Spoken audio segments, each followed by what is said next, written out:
In today's video, I'll show you a creative way to bend an object in Canva. While Canva doesn't have a direct bend feature, you can achieve this effect using the Liquify tool. Let's dive in. First, open your Canva project and select the image or object you want to bend. With your object selected, click on the Edit button at the top of the screen to access Canva's full suite of adjustment tools. Next, go to the Apps section and choose Liquify. This tool allows you to distort portions of your image creatively.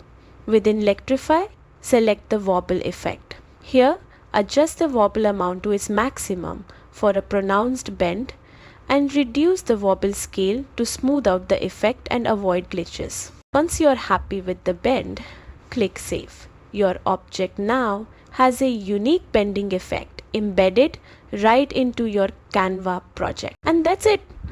With this simple workaround, you can add dynamic and creative curves to your designs, making them stand out. Play around with different settings to see what fun effects you can create. Don't forget to like and subscribe for more Canva tricks, and keep experimenting.